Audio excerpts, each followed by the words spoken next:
Hi friends, welcome to ತನು ಸ್ವಯಂ ಅಡುಗೆ. ಇವತ್ತಿನ ದಿನ ಜೋಳದ ರೊಟ್ಟಿ ಚಪಾತಿಗೆ ಸಖತ್ತಾಗಿ ಹೊಂದುವಂತ ಒಂದು ಪಲ್ಯವನ್ನ ಮಾಡೋ ತೋರಿಸ್ತಾ ಇದ್ದೀನಿ. ಅದು ಕೂಡ ಟೊಮೆಟೊ ಕಾಯಿಯನ್ನ ಬಳಸಿ ಒಂದು ಸಖತ್ ಟೇಸ್ಟಿ ಆಗಿರುವಂತ ಪಲ್ಯ ಮಾಡೋದು ನೋಡೋಣ. ನೋಡಿ, ಈಗ ಟೊಮೆಟೊ ಕಾಯಿನ ತಗೊಂಡಿದ್ದೀನಿ. ಒಂದು 1/4 kg ಆಗೋಷ್ಟು ಟೊಮೆಟೊ ಕಾಯಿ ಇದನ್ನ ಈ ತರ ಕಟ್ ಮಾಡಿ ಇಟ್ಕೊಂಡಿದ್ದೀನಿ. ಇವಾಗ ಮಾಡೋದು ನೋಡೋಣ. ಒಂದು ಪ್ಯಾನ್ ಬಿಸಿ ಇಟ್ಕೊಂಡಿದ್ದೀನಿ. ಪ್ಯಾನ್ಗೆ ಒಂದು 2 ಟೇಬಲ್ ಸ್ಪೂನ್ ಆಗೋಷ್ಟು ಎಣ್ಣೆಯನ್ನ ಹಾಕೊಂಡಿದ್ದೀನಿ. ಎಣ್ಣೆ ಚೆನ್ನಾಗಿ ಕಾದಾದ್ಮೇಲೆ ಇದಕ್ಕೆ ಇವಾಗ ಕಡಲೆಬೇಳೆ ಉದ್ದಿನ ಬೇಳೆನೆ 1 ಟೀ ಸ್ಪೂನ್ ಆಗೋಷ್ಟು ಹಾಕೊಂಡಿದ್ದೀನಿ. ಚೆನ್ನಾಗಿ ಕೆಂಪಗೆ ಫ್ರೈ ಮಾಡ್ಕೋಬೇಕು ಉದ್ದಿನ ಬೇಳೆ ಕಡಲೆಬೇಳೆನ. ಇದ್ರ ಜೊತೆಗೇನೆ ಸಾಸಿವೆ ಜೀರಿಗೆ ಕೂಡ ಹಾಕೊಂಡಿದ್ದೀನಿ 1 ಟೀ ಸ್ಪೂನ್ ಆಗೋಷ್ಟು. ಕರಿಬೇವಿನ ಸೊಪ್ಪು ಹಾಗೆ ಒಂದು ಈರುಳ್ಳಿನ ಹಾಕೊಂಡಿದ್ದೀನಿ ಸಣ್ಣದಾಗಿ ಕಟ್ ಮಾಡ್ಕೊಂಡು. ಈರುಳ್ಳಿ ಬೇಕಿದ್ರೆ ನೀವು ಉದ್ದುದ್ದಕ್ಕೆ ಕೂಡ ಕಟ್ ಮಾಡ್ಕೊಂಡು ಹಾಕೋಬಹುದು. ಅದು ಕೂಡ ಚೆನ್ನಾಗಿ ಬರುತ್ತೆ, ಗ್ರೇವಿ ತರ ಚೆನ್ನಾಗಿ ಬರುತ್ತೆ. ಈರುಳ್ಳಿ ಚೆನ್ನಾಗಿ ಟ್ರಾನ್ಸ್ಪರೆಂಟ್ ಆಗೋವರೆಗೂ ಫ್ರೈ ಮಾಡಾದ್ಮೇಲೆ ನಾನು ಇಲ್ಲಿ ಇದಕ್ಕೆ ಒಂದು ಅರ್ಧ ಟೀ ಸ್ಪೂನ್ ಆಗೋಷ್ಟು ಅಚ್ಚ ಖಾರದ ಪುಡಿ ಹಾಕೊಳ್ತಾ ಇದ್ದೀನಿ. ಖಾರ ಜಾಸ್ತಿ ತಿನ್ನೋರು ಸ್ವಲ್ಪ ಜಾಸ್ತಿನೇ ಹಾಕೊಳ್ಳಿ. ಜೊತೆಗೆ 1 ಟೀ ಸ್ಪೂನ್ ಅಷ್ಟು ಅರಿಶಿನ ಪುಡಿ, 1 ಟೀ ಸ್ಪೂನ್ ಆಗೋಷ್ಟು ಗರಂ ಮಸಾಲ ಅಥವಾ ಕಿಚನ್ ಕಿಂಗ್ ಮಸಾಲ ಯಾವ್ದು ಬೇಕಿದ್ರು ನೀವು ಬಳಸ್ಬೋದು.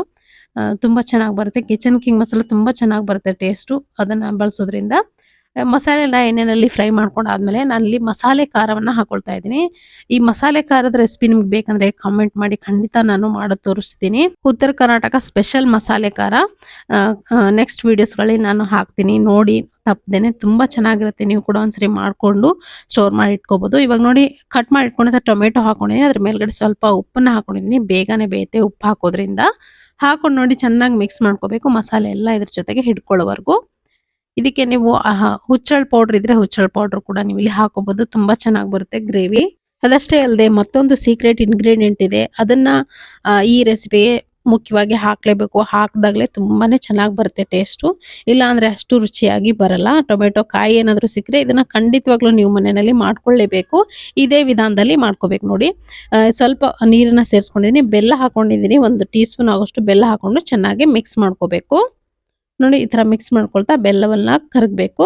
ಜಾಸ್ತಿ ನೀರು ಹಾಕಬೇಡಿ, ಯಾಕಂದ್ರೆ ಈ ಟೊಮೆಟೊ ಕೂಡ ನೀರಿನ ಅಂಶ ಇರುತ್ತಲ್ಲ, ಅದು ಕೂಡ ಬಿಟ್ಕೊಳ್ಳುತ್ತೆ. ಪೂರ್ತಿ ಗಟ್ಟಿಯಾಗಿ ಆಗಬಾರ್ದು, ಪೂರ್ತಿ ಗ್ರೇವಿ ಕೂಡ ಆಗಬಾರ್ದು. ಆ ತರ ಇರಬೇಕು ಇದು ಕನ್ಸಿಸ್ಟೆನ್ಸಿ. ಇವಾಗ ನೋಡಿ, ಚೆನ್ನಾಗಿ ಬೇಯೋವರೆಗೂ ಮುಚ್ಚಳ ಮುಚ್ಚಿಟ್ಟಿದ್ದೆ ಒಂದು 2 ರಿಂದ 3 ನಿಮಿಷ. ಬೇಗನೆ ಬೇಯುತ್ತೆ ಟೊಮೆಟೊ ಕಾಯಿ. ಇಷ್ಟು ಬೆಂದ್ರೆ ಸಾಕು. ಕಟ್ ಮಾಡಿ ನೋಡಿದಾಗ ಕಟ್ ಆದ್ರೆ ಸಾಕು. ಇವಾಗ ನೋಡಿ, ಚೆನ್ನಾಗಿ ಬೆಂದಿದೆ. ಇವಾಗ ಕೊನೆಯದಾಗಿ ಒಂದು ಸೀಕ್ರೆಟ್ ಇಂಗ್ರೀಡಿಯೆಂಟ್, ಅದೇನಂದ್ರೆ ಹುರಿದು ಪುಡಿ ಮಾಡಿ ಇಟ್ಕೊಂಡಂತ ಕಡಲೆ ಬೀಜದ ಪೌಡರ್ ಇದು.